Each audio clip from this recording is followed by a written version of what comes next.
திடீரென ஒரு நாள் மாலை ஒரு மெடிக்கல் ஷாப் மருத்துவ கடைக்கு செல்லும்போது அங்கே ஒரு ஃப்ளையர் இருந்தது. பகவான் அவருடைய இருப்பிடத்தில் நேராக என்னிடத்திலே வந்து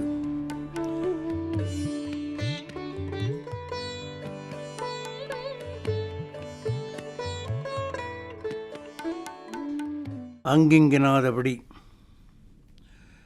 சர்வ வியாபியாகவும் அனைத்து மக்களின் ஹிருதயவாசியாகவும் நிறைந்து வழிநடத்தி கொண்டிருக்கின்ற பகவான் பாபா வாருவின் பொற்பாத கமலங்களில் அடியேனுடைய கோடானு கோடி வந்தனங்களை பணிவாகவும் அன்பாகவும் முதற்கண் சமர்ப்பித்துக் கொள்கிறேன். பகவானுடைய 100வது அவதார பிறந்த தின பெருவிழாவை உலகெங்கும் கொண்டாடி கொண்டிருக்கின்ற இத்தருணத்தில் அடியேனுக்கு ஸ்ரீ சத்யசாயி பாபா வாருவின் பேரருளாலும் சத்யசாயி ஊடக இயக்குனர் அவர்களாலும் அவருடன் சேர்ந்து சேவை சாதித்து கொண்டிருக்கின்ற அவருடைய சேவாக்கள் அனைவருக்கும் முதற்கண் என்னுடைய நன்றி கலந்த வணக்கத்தை தெரிவித்துக் கொள்கிறேன். என்னுடைய இளம் வயதிலேயே 7வது வயதிலேயே நான் என்னுடைய வீட்டிலே இருந்த ஷிரடி சாய்பாபா உருவப்படத்திற்கு வியாழக்கிழமை மாலை வேளைகளிலே அதற்கு மலரிட்டு பூஜை செய்து வந்தேன். ஆகவே இதுவேதான் ஒரு பக்தி மார்க்கத்திற்கு வழி வருவதற்கான ஒரு முதல் படியாக அமைந்தது. பிறகு வந்த காலங்களிலே நான் என்னுடைய பெற்றோர்களின் துணையோடு என்னுடைய பள்ளி படிப்பை படித்து 1958ஆம் ஆண்டு பள்ளியின் இறுதி படிப்பை முடித்தேன். அப்போதிருந்த குடும்ப சூழ்நிலை காரணமாக நான் கல்லூரிக்கு செல்ல முடியாத ஒரு சூழ்நிலை இருந்த காரணத்தினாலே 59 மார்ச் மாதம் படிப்பு முடிந்திருந்தாலும் அந்த எஸ்எஸ்எல்சியோடு அதில் தேர்வு பெற்று 1960 முதலே தமிழ்நாடு அரசின் தேசிய மலேரியா ஒழிப்பு திட்டம் என்கின்ற திட்டத்திலே பணி செய்யக்கூடிய ஒரு வாய்ப்பு. அந்த பணி காஞ்சிபுரத்தை சுற்றியுள்ள கிராமங்களிலே செய்ய வேண்டிய சேவையாக இருந்தது. அந்த சேவை பணியிலே அரசு சேவை பணியிலே 3 ஆண்டுகள் சேவை பணி செய்து கொண்டிருந்தேன். அதற்கு பிறகு 1962ஆம் ஆண்டு இறைவனுடைய பேரருளினாலே மத்திய அரசு பணியிலே பாதுகாப்பு இலாக்காவில் இந்திய விமானப்படையிலே ஒரு ஊழியராக சிவிலியன் எக்யூப்மெண்ட் அசிஸ்டண்ட் என்று சொல்லக்கூடிய ஒரு பணியிலேயே நான் அமர்த்தப்பட்டேன். அதன் பிறகு அந்த பணியினுடைய பெயர் மாற்றப்பட்டு லோயர் டிவிஷன் கிளார்க் என்கின்ற ஒரு வேலை எனக்கு கொடுக்கப்பட்டது. ஆக 1962 முதல் 1976 ஏப்ரல் வரை சென்னைக்கு அருகில் உள்ள ஆவடி இந்திய விமானப்படை தளத்தில் பணியாற்றி கொண்டிருந்த போது இது மத்திய அரசின் இலாக்காவாக இருந்ததினால் அகில இந்திய ரீதியிலே மாற்றப்பட வேண்டும் என்கின்ற ஒரு கொள்கையின் நிமித்தமாக 1976ஆம் ஆண்டு நான் சென்னையிலே ஆவடியிலே இருந்து மகாராஷ்டிரா மாநிலம் நாசிக் மாவட்டத்திலே உள்ள ஓசார் என்கின்ற ஒரு இடத்திலே அங்கே பணியாற்றி கொண்டிருந்த தோற்றுவித்து கொண்டிருந்த விமானப்படை தளத்திலே போய் அங்கே சேர வேண்டிய நிர்பந்தம் ஏற்பட்டு என்னுடைய குடும்பத்தை சென்னையிலேயே தங்க விட்டுவிட்டு நான் நாசிக் சென்று விட்டேன். அங்கே சென்றது முதல் அங்கேதான் ஒரு ஆன்மீக மறுமலர்ச்சி ஏற்படக்கூடிய ஒரு வாய்ப்பை பகவான் கொடுத்தார் என்று நான் இப்பொழுது உணர்கிறேன். அங்கே ஓசாரிலே விமானப்படை தளத்திலே என்று தனியான ஒரு கேம்ப் என்று சொல்லக்கூடிய முகாம் இருக்கும். அதிலே இந்தியாவில் உள்ள அனைத்து மாநிலங்களிலே இருக்கின்றவர்களெல்லாம் அங்கே இருப்பார்கள். காஸ்மோபாலிட்டன் என்று சொல்லப்படுகிறது. அங்கே எல்லோருமாக சேர்ந்து பிரபுதாம் என்கின்ற ஒரு கோயிலை கட்டுவித்து அந்த கோயிலிலே அனைத்து கடவுள்மார்களுடைய சிலைகள் வைத்து காலை மாலை 2 வேளையும் பூஜைகள் நடத்தி வந்தனர். எனக்கு ஓரளவுக்கு ஆன்மீகத்திலே நாட்டம் இருந்த காரணத்தினால் அந்த கோயில் பூஜை வேளைகளிலே தவறாமல் கலந்து கொள்வது வழக்கம். அங்கே சென்றபோது அனைத்து தெய்வங்களுடைய விக்கிரகங்களும் இருந்த நேரத்திலே ஒரு தென்னிந்தியாவைச் சேர்ந்தவன் என்கின்ற ஒரு காரணத்தினாலே திருப்பதி வெங்கடாசலபதியினுடைய படமோ திருவுருவ சிலையோ இல்லாமல் இருந்த காரணத்தினாலே அங்கே இருந்து கொண்டிருந்த தென் மாநிலத்தவர்கள் எல்லாம் ஒன்று சேர்ந்து திருமலா திருப்பதி தேவஸ்தானத்தை அணுகி இப்படி வெங்கடேச பெருமாளுடைய ஒரு திருவுருவச் சிலை வேண்டும் என்று ஒரு வேண்டுகோள் விடுத்து அவர்களும் அதற்கு செவிசாய்த்து இலவசமாக அங்கேருந்து அந்த உருவச் சிலையை வெங்கடேச பெருமாளுடைய உருவச் சிலையை கொடுத்து அங்கேருந்து அதை ஓசாருக்கு எடுத்து சென்று அங்கே பிரதிஷ்டாபனை நிகழ்ச்சி செய்தோம். அந்த பிரதிஷ்டாபனை செய்த நேரத்தில் இருந்து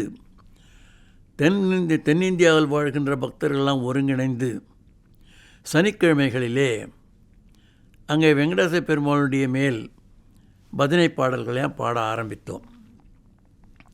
இப்படி பாடிக்கொண்டிருந்த நேரத்தில் நான் ஏற்கனவே வெங்கடேச பெருமாளுடைய சுப்பிரபாதம் எனக்கு மனப்பாடமாக இருந்த காரணத்தினாலே தினமும் காலை 5 மணிக்கெல்லாம் ஒலிபெருக்கும் மூலம் சுப்பிரபாதம் பாடுவது வழக்கம். அந்த ஒலிபெருக்கினிலே இந்த சுப்பிரபாதம் பாடுகின்ற அந்த ஒலியை கேட்டு அங்கே வாழ்ந்த மக்களெல்லாம் காலையில் எழுந்திருப்பதற்கு ஒரு வசதியாக அது அமைந்திருந்தது.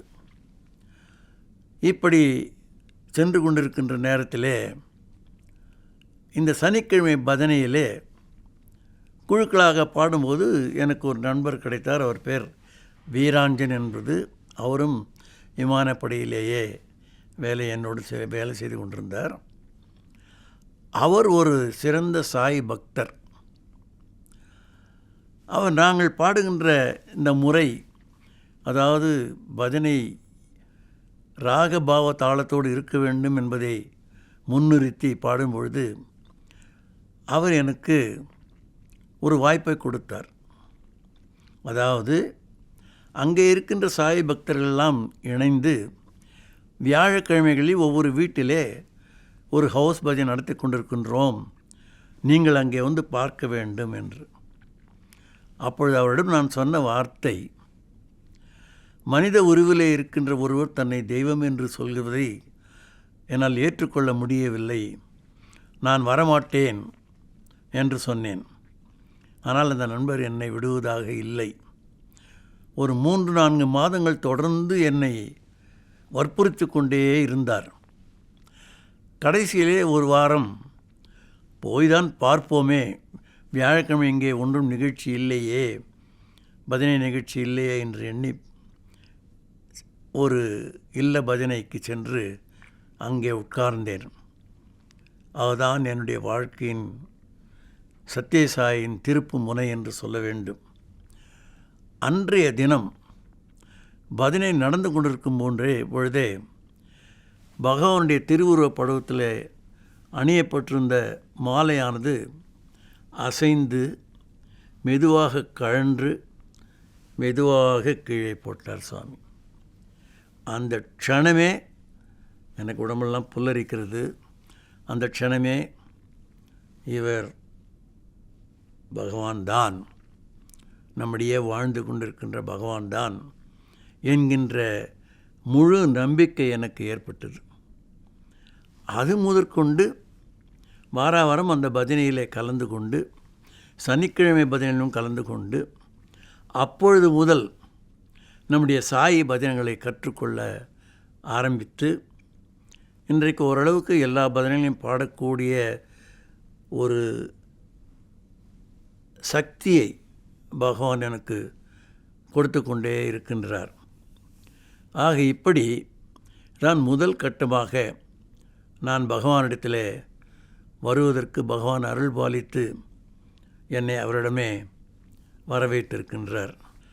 நான் இவ்வாறு நாசிக்கிலே ஓசார் என்கின்ற இடத்துல பணி செய்து கொண்டிருந்த போது லீவில், அதாவது விடுப்பு என்று சொல்லுவோம் தமிழில், சென்னைக்கு வந்திருந்த போது பகவான் சென்னைக்கு விஜயம் செய்திருக்கிறார் என்று கேள்விப்பட்டு அங்கே பார்ப்பதற்காக சுந்தரத்திற்கு சென்றிருந்தேன். ஆனால் அடியேனால் சுந்தரத்திலே நுழையவே முடியவில்லை, அவ்வளோ கூட்டம். ஆகவே சுந்தரத்துக்கு வெளியிலே ஒரு விக்கெட் கேட் ஒன்று இருக்கும், சிறிய விக்கெட் கேட். அதில் இருந்து பகவானை தரிசிக்கக்கூடிய ஒரு வாய்ப்பு அடியனுக்கு கிட்டியது. ஆனால் அன்று பிற்காலத்திலே அடியன் அந்த சுந்தரத்திலே சென்று அமரப்போகிறோம் என்ற எண்ணம் எனக்கு தோன்றவில்லை. அது பகவானுடைய சங்கல்பம். ஆக இப்படி இருந்த காலத்திலே 1980ஆம் ஆண்டு எனக்கு ஓசாரிலிருந்து பெங்களூருக்கு மாற்றுதல் கிடைத்தது. பெங்களூரிலே வந்து சேர்ந்த பிறகு இந்த சாயி பஜனிலே முழு ஈடுபாடும் இருந்த காரணத்தினாலே பெங்களூர் சாம்ராஜ்பேட் என்கின்ற இடத்திலே ஒரு சமிதி இயங்கிக் கொண்டிருக்கிறது. அந்த சமிதி பஜனிலே கலந்து கொண்டிருந்தேன். எப்பொழுதெல்லாம் பகவான் பெங்களூருக்கு விஜயம் செய்கிறாரோ அப்பொழுதெல்லாம் ஞாயிற்றுக்கிழமைகளிலே காலை பஜனை ஆரம்பித்தால் மாலை வரை தொடர்ந்து நடக்கும் அகண்ட பஜனை. பகவான் அந்த மரத்தின் கீழே உட்கார்ந்திருப்பார், எல்லோரையும் பாட சொல்லுவார். பெங்களூரில் என்னுடைய வேலை செய்து கொண்ட காலத்தில் பகவானுடைய பேரருளினாலே மீண்டும் எனக்கு சென்னைக்கு மாற்றலாகி ஆவடிக்கு வரவழைக்கப்பட்டேன்.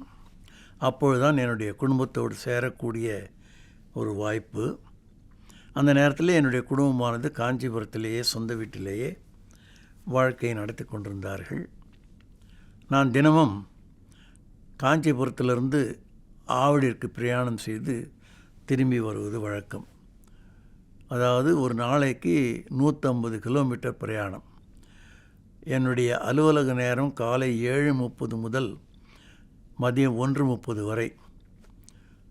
நான் காலையிலே அதிகாலை 2 மணிக்கு எழுந்து 2:45 மணிக்கு வீட்டை விட்டு அங்கேருந்து பஸ் பிடித்து அரக்கோணம் சென்று அங்கேருந்து ரயிலை பிடித்து ஆவடிக்கு சென்று இறங்கி அங்கிருந்து 7 கிலோமீட்டர் சைக்கிளில் பிரயாணம் செய்து 7 மணிக்கெல்லாம் அலுவலகம் சென்று விடுவேன்.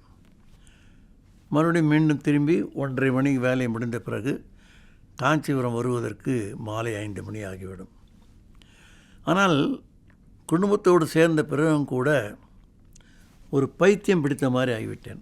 அதாவது பகவானுடைய சமிதி காஞ்சிபுரத்தில் இல்லையே, பகவானுடைய பாடலை பாட முடியவில்லையே என்று மனதிலே கொண்டு எங்கே சென்றாலும் எந்தெந்த இடத்துல பகவானுடைய படம் வைக்கப்பட்டிருக்கிறதோ கடைகளில் அல்லது எனக்கு தெரிந்த வீடுகளில் அவர்களையெல்லாம் அணுகி காஞ்சிபுரத்திலே பகவானுடைய சமிதி ஆரம்பிக்கப்பட வேண்டும் என்று ஒவ்வொருத்திலே பேசினேன். ஆனால் யாரும் அதற்கு முன்வரவே இல்லை. ஆகவே பகவானுடைய சங்கல்பம் இன்னும் வரவில்லை என்று நினைத்து நான் மட்டும் வீட்டிலே ஃபேமிலி பஜன் செய்து கொண்டிருந்தேன். திடீரென ஒரு நாள் மாலை ஒரு மெடிக்கல் ஷாப் மருத்துவ கடைக்கு செல்லும்போது அங்கே ஒரு ஃப்ளையர் இருந்தது, அதாவது நோட்டீஸ். அதிலே ஸ்ரீ சத்யசாயி சேவா சமிதி காஞ்சிபுரம் என்று சொல்லி ஒரு விலாசம் கொடுத்து அது எந்தெந்த நாள் எத்தனை மணிக்கு அங்கே பஜனை நடக்கிறது என்று குறிப்பிட்டிருந்தார்கள். அவை அடுத்த நாள் அந்த பஜனை நாள் வரும்பொழுது நான் அங்கே சென்று அந்த பஜனையிலே உட்கார்ந்து ஒரு 2-3 பஜனைகளே வெறுமனே உட்கார்ந்திருந்தேன் பின்பக்கமாக. அவர்களெல்லாம் ஆரம்ப நிலையிலே இருந்த பக்தர்களாக இருந்ததினாலே அவர்களுக்கு அந்த பஜனை எப்படி முறையோடு பாட வேண்டும், ராகம் எப்படி இருக்க வேண்டும், பாவம் எப்படி வர வேண்டும் என்பதெல்லாம் தெரிந்து கொள்ள முடியாத ஒரு சூழ்நிலை. ஆக 3 வாரங்கள் கழித்து அந்த சமிதியினுடைய ஆன்மீக ஒருங்கிணைப்பாளரை அணுகி அவரிடத்திலே ஒரு கோரிக்கை வைத்தேன். ஐயா, அடுத்த பஜனையிலே எனக்கு பாட ஒரு வாய்ப்பு கிடைக்குமா என்று கேட்டும்பொழுது கண்டிப்பாக வாருங்கள், பாடுங்கள் என்று சொன்னார். அந்த நாள் வந்தவுடன் அங்கே சென்று பஜனை பாடும் பொழுது எல்லோரும் திகைத்து போய்விட்டார்கள். அது பெருமையாக சொல்லவில்லை, உண்மையாக நடந்த சம்பவம். எப்படிப்பட்ட பஜனையை நாம் கேட்கவில்லையே என்று. ஆக எனக்கு ஒரு வாய்ப்பு 2 வாய்ப்பாக ஆனது, 2 வாய்ப்பு 3 வாய்ப்பாக ஆனது. அப்பொழுதுதான் பஜனை முடிவுற்ற பிறகு அவர்களை எல்லாம் அழைத்து, பஜனை பாடுவதற்கு பயிற்சி முக்கியம். பகவான் எதை விரும்புகிறார் என்றால் ராக பாவ தாளம் இந்த 3ம் இருக்க வேண்டும் என்று விரும்புகிறார். அப்படி இருந்தால்தான் அந்த பஜனையை கேட்பவர்களுக்கு பக்தி வரும் என்று சொல்லியிருக்கிறார். ஆகவே இதற்கான பயிற்சியை மேற்கொண்டால் அனைவருமே பாடலாம். இயற்கையிலேயே பகவானால் கொடுக்கப்பட்ட ஒரு வரம் எல்லோருக்கும் பாடக்கூடிய ஒரு குரல் வளத்தை கொடுத்திருக்கின்றார். அதை முறையாக நாம் உபயோகித்தோமானால் எல்லோரும் நன்றாக அந்த பஜனை பாடலாம், எல்லோரையும் பகவானத்திலே வரவழைக்கலாம். ஏனால் பஜனை இந்த கலியுக காலத்திலே நாமஸ்மரணை தான் பக்திக்கு அடிகோலும் வழி என்று பகவான் சொல்லியிருக்கின்றார், முக்திக்கு வழிகாட்டும் என்று சொல்லியிருக்கிறார். ஆகவே நாம் இந்த முறையை பின்பற்றி பாடினோமானால் சமிதி தானாக வளரும். அந்த பஜனையை யாரெல்லாம் பங்கு கொள்கிறாரோ அவர்களெல்லாம் தொடர்வார்கள் என்று சொல்லி முதலாவதாக என்னை பஜனை பயிற்சியாளராக அப்பொழுது வந்து சமிதி கன்வீனர் திரு விநாயகம் அவர்கள் என்னை நியமித்து பஜனை தவிர மற்ற நாட்களிலே ஒரு நேரத்தை குறிப்பிட்டு அவர்கள் எல்லாம் அழைத்து பஜனை பயிற்சி கொடுத்து கொண்டிருந்தேன். அப்படி கொடுத்து கொண்டிருக்கின்ற நேரத்தில் அப்போது இருந்த ஆன்மீக ஒருங்கிணைப்பாளருக்கு வயது முதிர்வு ஏற்பட்ட காரணத்தினாலே என்னை ஆன்மீக ஒருங்கிணைப்பாளராக பணி செய்யுமாறு அமைப்பாளர், அதாவது கன்வீனர் அவர்கள் கேட்டுக்கொண்டதற்கான நான் மகிழ்ச்சியுடன் அந்த பொறுப்பை ஏற்று ஆன்மீக ஒருங்கிணைப்பாளராகவும் என்னுடைய சேவையை ஆரம்பிக்க முற்பட்டேன். அப்படி சேவை செய்து கொண்டிருக்கின்ற நேரத்திலே 1993 வருடம் என்று நினைக்கிறேன், சமிதி அமைப்பாளருக்கு வயது முதிர்வு காரணமாக அவரால் தொடர்ந்து அந்த பணியை செய்ய முடியாத சூழ்நிலையிலே என்னுடைய பெயரை அப்பொழுதிருந்த மாநில ஒருங்கிணைப்பாளர் அவர்களுக்கு அனுப்பி வைத்து அவர் மூலமாக மாநில தலைவருக்கு இந்த அமைப்பாளர் மாற்றத்தை குறித்து கேட்டு அதற்கு அப்ரூவல் வாங்கி என்னை சமிதி அமைப்பாளராக நியமித்தார்கள். இது நடந்தது 1994. சமிதி அமைப்பாளராக இருந்த நேரத்தில் மாநில ஒருங்கிணைப்பாளர், ஸ்டேட் கோஆர்டினேட்டர், அப்பொழுதெல்லாம் ரீஜனல் வைஸ் கோஆர்டினேட்டர்ஸ் இருந்தாங்க. அப்போல்லாம் டிஸ்ட்ரிக்ட் பிரசிடென்ட்ஸ் கிடையாது.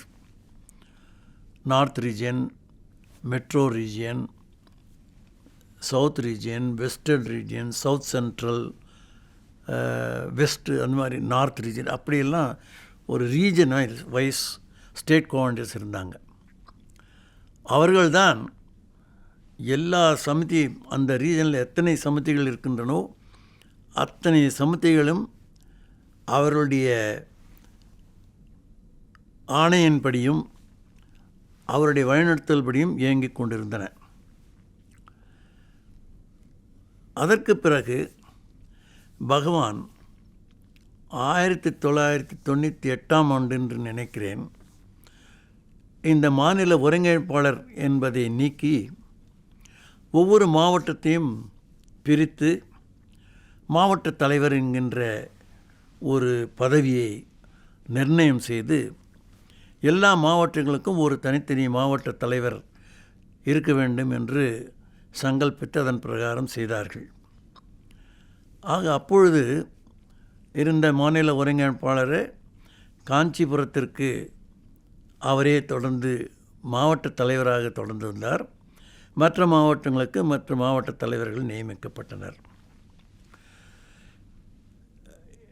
நான் சமிதியை அமைப்பாளராக பணி செய்து கொண்டிருக்கின்ற காலத்திலே மாவட்ட தலைவருடைய வேண்டுகோளின்படி காஞ்சிபுரத்தில் 4 விதமான மகாநாடுகளை நடத்துவதற்கு வாய்ப்பளித்தார்.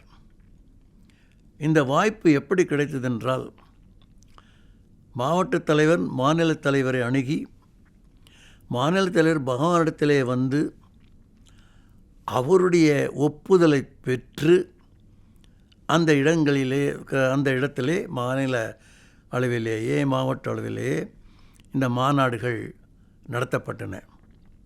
எப்படிப்பட்ட மாநாடுகள் என்று கேட்டால், மாவட்ட அளவிலே மாவட்ட அமைப்பாளர்கள், ஒருங்கிணைப்பாளர்கள், மாவட்ட ஒருங்கிணைப்பாளர்கள், சமிதி ஒருங்கிணைப்பாளர்கள், இவர்களுக்கெல்லாம் ஒரு மகாநாடு, மாவட்டத்திலே இயங்கிக் கொண்டிருக்கின்ற குருமார்களுக்கான ஒரு மகாநாடு, மாவட்டத்தில் இருக்கின்ற இளைஞர்களுக்கான ஒரு மகாநாடு, இதையெல்லாம் மாவட்ட அளவிலே நடத்தப்பட்டன. அதற்கப்புறம் இந்த மாநாடுகள் நடத்தின ஒரு தரத்தை பார்த்து மாநில தலைவருக்கு இந்த அறிக்கையெல்லாம் சென்று மாநில அளவிலே ஒரு மாநாடு நடத்தக்கூடிய ஒரு வாய்ப்பும் மாநில தலைவர் மூலமாக கொடுக்கப்பட்டது. அப்படிப்பட்ட மாநாடு குருமார்களுக்காக நடத்தப்பட்டது. 2007 என்று நினைக்கிறேன். அதோடு கூட ஒரே நாளிலே ஸ்டேட் லெவல் பால் விகாஸ் காம்படிஷன்ஸ் அதுவும் அன்றைய தினமே நடத்தப்பட்டது. இதற்கான ஏற்பாடுகளையும் செய்யக்கூடிய ஒரு நல்ல வாய்ப்பை பகவான் கொடுத்தருளினார். அதனைத் தொடர்ந்து நான் அமைப்பாளராக இருந்த காலத்திலே 1996 முதல் தொடர்ச்சியாக ஒவ்வொரு பிரசாந்தி சேவையிலும் தவறாமல் இங்கே பிரசாந்தி நிலையத்திற்கு வந்து சேவை செய்யக்கூடிய ஒரு வாய்ப்பையும் பகவான் எனக்கு தந்தருளினார். அந்த நேரத்திலே சேவை பணியை முடித்து திரும்பி செல்லும்பொழுது பகவான் எல்லா சேவாதள தொண்டர்களையும் ஸ்ரீ சாய் குல்வந்த் ஹாலில் உட்கார வைத்து அவர்களுக்கெல்லாம் பாத நமஸ்காரம் கொடுத்து அவருடைய பிரசாதத்தை வழங்குவது வழக்கமாக இருந்தது. ஒரு முறை நான் குரூப் லீடராக பணியாற்றியதால் முதல் சேவாதள தொண்டனாக உட்கார்ந்திருந்த போது பகவான் அவருடைய இருப்பிடத்தில் நேராக என்னிடத்திலே வந்து எனக்கு பாத நமஸ்காரம் கொடுத்து என்னிடத்திலே பேசினார். கேரளாவா என்று கேட்டார் என்னிடத்திலே. சுவாமி, தமிழ்நாடு சுவாமி. அதைத் தொடர்ந்து 2002ஆம் ஆண்டு திடீரென ஒரு நாள் மாநில தலைவரிடத்திலிருந்து ஒரு கடிதம் கிடைக்கப்பெற்று அதில் என்னை மாவட்ட தலைவராக நியமனம் செய்திருப்பதாக ஆணை பிறப்பித்து அந்த கடிதம் வந்தது. ஆக 2002ஆம் ஆண்டு நான் மாவட்ட தலைவர் காஞ்சிபுரம் என்கின்ற நிலைக்கு இலக்கு நிர்ணயம் செய்யப்பட்டு 2002 முதல் 2012 வரை மாவட்ட தலைவராக பணியாற்றினேன். அந்த நேரத்தில் நான் ஏற்கனவே 1998ஆம் ஆண்டு அரசு பணியிலிருந்து ஓய்வு பெற்றிருந்த காரணத்தினாலே என்னுடைய முழு நேரத்தையும் பகவானுடைய சேவைக்கு செய்யக்கூடிய ஒரு வாய்ப்பு எனக்கு கிடைத்தது. அப்படிப்பட்ட நேரத்தில் எனக்கு கிடைத்த ஒரு பெரிய பொற்காலம் என்று நான் சொல்லுவேன். அந்த மாவட்டத்தில் இருந்த அனைத்து சமத்திகளைச் சேர்ந்தவர்களும் ஒரு குடும்ப ரீதியாக என்னிடத்தில் பழக ஆரம்பித்து எந்த சேவை பணியை செய்தாலும் சொன்னாலும் அதை முழு மனதாக ஏற்று நிறைவேற்றினார்கள். அப்படி ஒருங்கிணைந்து பணியாற்றிய காரணத்தினால்தான் சமிதியினுடைய எண்ணிக்கை அதிகரித்தது. சமிதியில் இருந்த பால விகாஸ் மையங்கள் அதிகரித்தன. சமிதியினுடைய சேவை செயல்பாடுகள் அதிகரித்திருந்தன. அதில் முக்கியமாக சொல்லப்பட வேண்டுமென்றால் பகவான்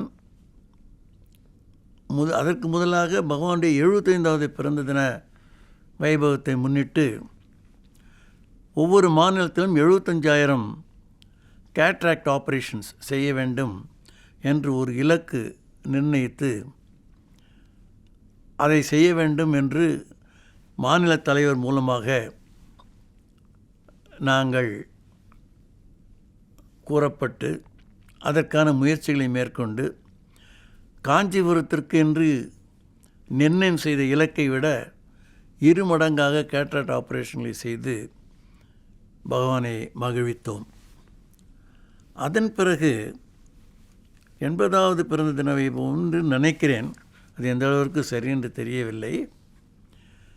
பகவான் SSSVIP, அதாவது Shri Sathya Sai village integrated program என்கின்ற ஒரு திட்டத்தை வகுத்து, அந்த திட்டம் என்னவென்றால் சத்யசாயி சேவா நிறுவனத்தைச் சேர்ந்த பக்தர்கள், சேவாதள தொண்டர்கள், சமிதி ஒருங்கிணைப்பாளர்கள், மாவட்ட ஒருங்கிணைப்பாளர்கள் எல்லாம் இணைந்து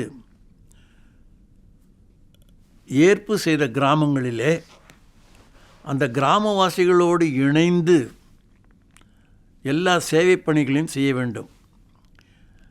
இந்த 3 பிரிவுகளாகிய ஆன்மீகம், கல்வி, சேவை, இந்த 3 பிரிவுகளுக்கும் தனித்தனியாக இடம் ஒதுக்கி அதற்கு கிராமவாசிகளை அவர்களோடு இணைந்து இதை செய்து அவர்களுக்குள்ளே ஒரு மன மாற்றத்தை ஏற்படுத்தி பக்தியை புகுத்தி அதன் மூலமாக அவர்கள் வாழ்க்கையின் தத்துவத்தை அறிந்து பகவானிடத்திலே அணுகி வர வேண்டும் என்கின்ற நோக்கத்திலே இந்த திட்டமானது